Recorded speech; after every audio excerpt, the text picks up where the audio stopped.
Bapak, Ibu, saudari-saudaraku, sahabat Rema yang terkasih, salam jumpa dan berkah dalam.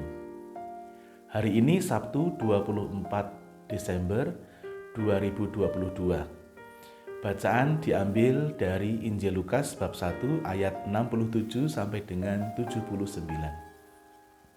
Tema renungan kita, Kidung Zakaria, Kidung Kita Bersama.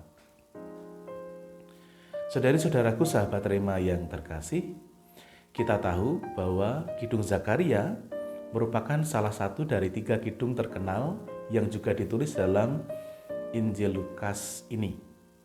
2 yang lain adalah Kidung Maria dan Kidung Simeon. Ada hal yang istimewa dari Kidung Zakaria yang kita renungkan pada hari ini. Karena kidung ini merupakan pernyataan, tanda yang sangat jelas betapa Allah berkarya di dalam hidup Zakaria, Elisabeth istrinya, dan juga anaknya Yohanes Pembaptis.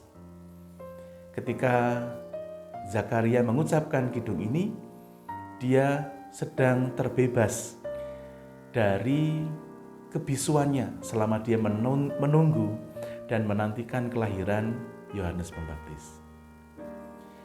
Hal yang istimewa yang juga kita temukan dari Kidung Zakaria ini adalah yang pertama, isi dari Kidung Zakaria ini adalah pujian. Pujian atas apa? Pujian atas Allah yang membebaskan bangsa Israel dari berbagai macam kesulitan. Setidaknya ada 3 kali kata bebas atau membebaskan yang kita temukan dari kidung ini.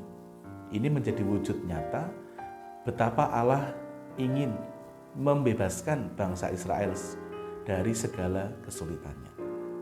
Maka kidung ini juga bisa dikatakan kidung dengan tema pembebasan. Yang kedua, kidung ini juga merupakan penggenapan atas janji-janji Allah. Bagaimana Allah sudah berkarya sedemikian rupa untuk bangsa Israel. Dan yang ketiga, Kidung Zakaria ini juga merupakan nubuatan dari Zakaria sendiri untuk Yohanes Pembaptis anaknya. Melalui kidung ini kita tahu bahwa peran dari Yohanes Pembaptis kelak di masa depan adalah sebagai orang yang mempersiapkan kedatangan Mesias. Bagaimana nanti Yohanes Pembaptis program utamanya atau tugas misi utamanya adalah mempersiapkan jalan bagi Sang Mesias. Nah, saudari-saudaraku yang terkasih, lalu apa yang bisa kita pelajari dari Kidung Zakaria ini? Kalau kita perhatikan dengan baik, kidung ini tidak ada satu kata pun atau satu kalimat memohon kepada Tuhan. Isinya melulu hanya pujian-pujian dan juga syukur kepada Tuhan. Kalau kita melihat kidung ini sebagai doa, maka bolehlah kita menjadikan kidung ini sebagai salah satu inspirasi model dalam berdoa. Dalam kita berdoa, mungkin selama ini lebih sering kalau kita setiap kali kita berdoa isinya adalah permohonan, permintaan, pengen ini, pengen itu. Tetapi kalau kita melihat isi dari Kidung Zakaria ini yang adalah isinya pujian dan rasa syukur, kiranya baik juga bagi kita untuk mencontoh Zakaria dalam berdoa.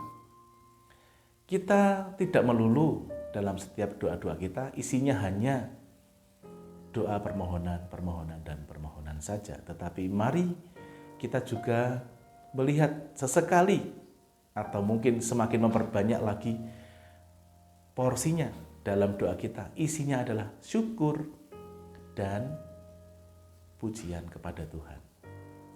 Karena dengan bersyukur, dengan memuji Tuhan, artinya kita mengamini semua karya Tuhan yang sudah Tuhan berikan kepada kita, Tuhan sudah selenggarakan dalam kehidupan kita. Saudari-saudaraku, sahabat Rema yang terkasih, semoga melalui Kidung Zakaria ini kita semua semakin siap menyambut Kristus yang hadir di dalam palungan hati kita. Nanti malam kita akan bersama-sama merayakan kedatangan Kristus dalam perayaan Natal di gereja kita masing-masing. Semoga kita semua semakin hari semakin layak di hadapan Tuhan dan di hadapan sesama kita. Allah yang Maha Kuasa memberkati kita, Bapa, Putra, dan Roh Kudus. Amin. Keluarga kudus, doakanlah kami.